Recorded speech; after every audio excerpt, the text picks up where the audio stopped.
मतदाता क्या इस बात का संज्ञान नहीं लेगा कि भाई अशोक चौहान या Ajit Pawar NCP naturally corrupt party 70,000 crore का घोटाला किया? ये तो प्रधानमंत्री ने खुद आरोप लगाए।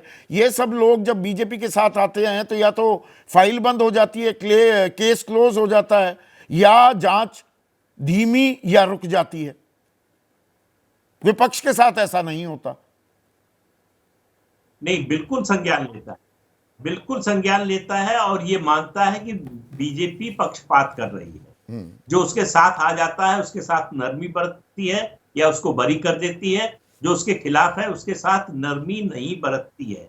असली मुद्दा यही है कि जिनके खिलाफ एक्शन हो रहा है क्या वो उनकी छवि ईमानदार की है? अगर उनकी छवि ईमानदार नेता की है, ईमानदार व्यक्ति की है, तो बीजेपी को नुकसान होगा। अगर उनकी छवि ऐसी नहीं है तो बीजेपी को फायदा। आपने छवि शब्द इस्तेमाल किया, देखिए आप पहले से ही समझ जाते हैं अगला सवाल हमने क्या पूछा होगा, और आप जब वो मुद्दा उठाते हैं तो हमें लगता है हमने ठीक सवाल पूछे हैं अपने दर्शकों से।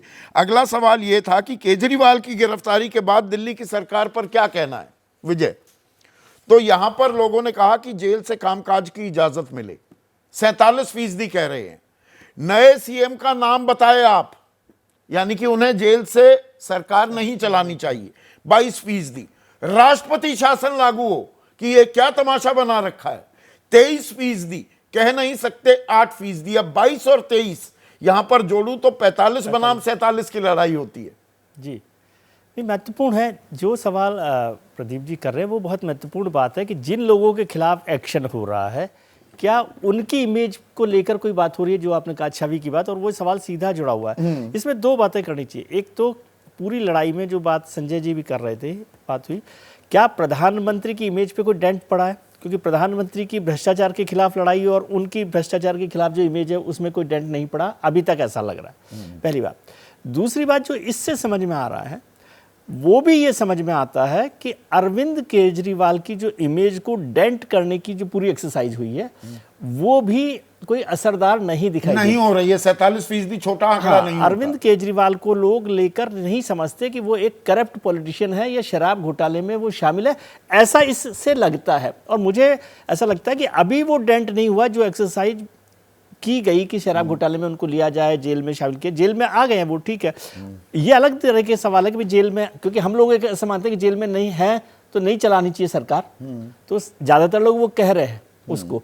लेकिन 47% जो लोग कह रहे हैं कि भाई इजाजत मिले, उसका मतलब है कि वो उनको करप्ट नहीं मान रहे। भाई आजाद भारत के इतिहास में पहले सिटिंग सीएम है जिन्हें जेल में डाला गया है, या तो भाई जयललिता ने भी इस्तीफा दे दिया था, वो ऐसे ही हेमंत सोरेन ने इस्तीफा दे दिया। बिल्कुल, वो मैसूर में थी, वहां से जब आ रही थी तमिलनाडु, उससे चेन्नई आ रही थी, उससे पहले उन्होंने इस्तीफा दे दिया जब उनको सजा और सुनाई गई थी। पनीरसेल्वम को मुख्यमंत्री बना दिया। पनीरसेल्वम को मुख्यमंत्री बनाया। तो ये एक बड़ा, बल्कि ये तो बहुत पॉजिटिव होगा अरविंद केजरीवाल के लिए कि 47% लोग आज भी वो मान रहे हैं कि वो एक करप्ट लीडर नहीं है। तो ये एक बड़ा मुद्दा होगा। और लेकिन फिर भी मैं बता रहा हूं कि इसका मतलब आप ये मत सोचिए कि दिल्ली में 7 में से 7 सीटें भारतीय जनता पार्टी की, और ये क्या ये सिर्फ दिल्ली सेंट्रिक होगा? इसकी गूंज बाकी जगह भी सुनाई मोटे तौर पर दिल्ली सेंट्रिक है। जो आपके पहले सवाल थे वो एक नेशनल इमेज वाले सवाल हैं, इसीलिए ये पूछ रहा हूं कि हाँ, कि ये सवाल दिल्ली सेंट्रिक ज्यादा है। आपके तजुर्बे का और कैसे फायदा उठाऊं? अरविंद केजरीवाल को लेकर ये फायदा,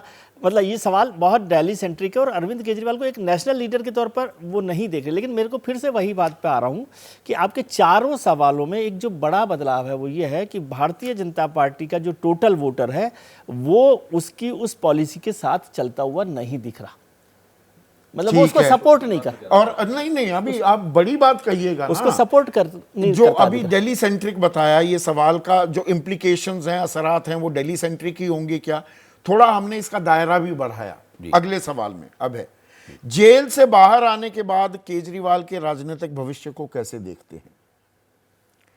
कमजोर नेता 21%, राजनीतिक कद बरकरार 21%, पहले से ज्यादा मजबूत 39%, पार्टी और राजनीतिक पारी खत्म, ये 12% लोग कह रहे हैं।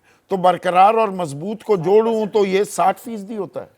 तो इसमें तो केजरीवाल बहुत आगे निकल जाते हैं। लेकिन अभी मैं इसके बजाय एक दूसरी बात जो हमारे पूरी चर्चा के केंद्र में है वो ये है कि प्रदीप जी की बात से लगता है कि इस देश में एक ही व्यक्ति है जो विश्वसनीय है जनता की निगाह में, एक ही व्यक्ति है जिसकी इमेज के ऊपर कोई दाग नहीं है जनता की निगाह में, उसका नाम नरेंद्र मोदी है। फिर तो विपक्ष के नेता ईमानदार बने रहे, इससे क्या फर्क पड़ता है? भाई प्रदीप जी ने यह भी तो कहा कि विपक्ष के नेता अगर ईमानदार हैं तो भाजपा को नुकसान होगा, उनकी ईमानदार छवि है तो भाजपा को नुकसान होगा, तो बनी रहे उनकी ईमानदार छवि। जनता तो नरेंद्र मोदी पे विश्वास करने के लिए आमादा है, वो तो किसी और पे यकीन करना ही नहीं चाहती जनता। जनता को केवल नरेंद्र मोदी ही पसंद है, तो विपक्ष ईमानदार रहे, बेईमान रहे, कुछ भी रहे, नाकारा रहे या कुशल रहे, इससे क्या फर्क पड़ता है? नहीं, तो पर ये जो उन्होंने पूरा- नहीं ये नहीं पूरा जो आर्गुमेंट है, एक सेकंड, नहीं, उन्होंने साथ में ये भी कहा कि बीजेपी को नुकसान हो सकता है। भाई सवाल बीजेपी को नुकसान अगर होगा तो नरेंद्र मोदी चुनाव हार जाएंगे ना। अगर बीजेपी को वोट नहीं मिलेगा तो चुनाव कौन हारेगा? हम और आप चुनाव थोड़ा हारेंगे, नरेंद्र मोदी चुनाव हार जाएंगे, उनकी सीटें कम हो जाएंगी, तो नुकसान तो उन्हीं को होगा। तो नरेंद्र मोदी, तो मैं ये कह रहा हूं कि ये पूरा तर्क जो है ना कि केवल एक ही व्यक्ति है जो विश्वसनीय है, एक ही व्यक्ति है जो ईमानदार है, बाकी सब लोगों की विश्वसनीयता संदिग्ध है, बाकी सब लोगों की ईमानदारी संदिग्ध है, और ऐसा जनता मानती है। साथ में दावा ये भी है, जनता की नुमाइंदगी करते हुए ये दावा किया जा रहा है कि ऐसा जनता मानती है। तो मेरे ख्याल से ये एक तर्क जो है, ये फेट अकम्पली ऐसा तर्क है कि भाई ये एक तो प्रारब्ध का खेल है, पूरा पूरा किस्मत का प्रारब्ध का खेल है। दैवीय शक्तियां हैं जो नरेंद्र मोदी के पक्ष में खड़ी हुई हैं, वही ईमानदार हैं, उन्हीं को वोट मिलेगा, बाकी किसी पे यकीन करेगा ही नहीं कोई। पर आपकी निगाह में आंकड़े कुछ और कहानी बयां कर रहे हैं? आपके साफ जाहिर है। मैं ये पहली बात तो ये है कि देखिए ये 72% वाला तर्क देखिए आप, ये जो पूरा तर्क है ना कि तीनों को अलग अलग करके पब्लिक देख रही है, पब्लिक अलग अलग करके भी देखती है।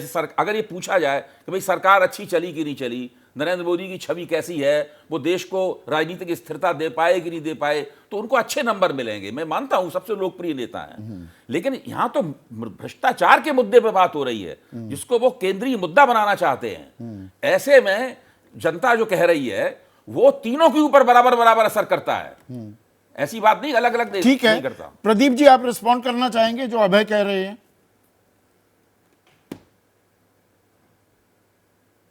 नहीं, मैंने ये बात कही एक संदर्भ में, बाजी पलटने के संदर्भ में, जो अभय दुबे ने, तो बाजी पलटने के लिए सामने कोई होना चाहिए जिसकी ऐसी छवि हो। ये आप सबसे ताजा सवाल के जवाब में पता चल रहा है कि दिल्ली में ऐसा कोई नेता भारतीय जनता पार्टी या कांग्रेस में नहीं है जो अरविंद केजरीवाल के खिलाफ जो आरोप है उस बाजी को पलट सके, उनको बेईमान नेता जनता की नजर में साबित कर सके। यही स्थिति देश भर में नरेंद्र मोदी को लेकर है। नरेंद्र मोदी विपक्षी नेता बेईमान है नहीं है, वो एक अलग प्रश्न है। मैं जिस प्रश्न की बात कर रहा हूं कि नरेंद्र मोदी की ईमानदारी पर क्या संदेह है जनता को। आप देखिए 3 बड़े डिसरप्शन किए नरेंद्र मोदी ने, उसमें आप नोटबंदी का मामला देख लीजिए, जीएसटी का देख लीजिए और लॉकडाउन का। जनता को परेशानी, आम जनता को बहुत परेशानी हुई, लेकिन लोगों ने साथ दिया नरेंद्र मोदी का, क्योंकि नरेंद्र मोदी की नीयत पर भरोसा था। ये मैं कोई सर्वे के आधार पर नहीं कह रहा हूं, जो मेरा राजनीतिक अनुभव है उसके आधार पर कह रहा हूं। अभय दुबे को गलत लग सकता है, मैं उनका नहीं, वो इसमें देखिए जो राय हम है बड़े उसकी इज्जत सभ्य करता हूं, तरीके से लेकिन मैं अपनी बात पर एक चर्चा कर रहे हैं, शास्त्रार्थ हो रहा है थोड़ा बहुत। ये थोड़ा है कि हम सारे एक ही लाइन बोलते रहें और बात को मुकम्मल कर दें। मजा यही है आप जैसे प्रबुद्ध लोगों के साथ बैठकर कि चर्चा में से कुछ सार निकले। नहीं, मतभिन्नता होनी चाहिए। डिबेट का मजा तभी आता है जब अलग अलग लोगों की जो है तार्किक आधार पर अलग अलग राय हो। ठीक है, मुझे कोई ऐतराज नहीं। ठीक है, तो मैं कोई व्यक्तिगत रूप से उसको नहीं ले रहा। को प्रदीप जी थोड़ा आगे बढ़ाता हूं। मैं अपनी बात पर कायम हूं। मैं सिर्फ इतना कहता हूं। ठीक है, आप अपनी बात पर कायम है, अभय अपनी बात पर कायम है। जैसे ही घड़ी का काटा दोपहर 2:30 पे आए, बबीता जी का दिल सास बहू साजिश के लिए मचल जाए।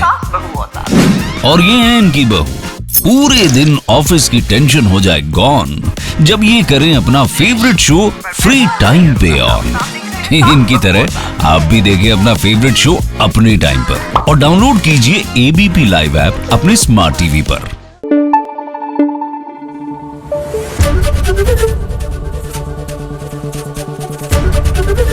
एबीपी न्यूज आपको रखे आगे।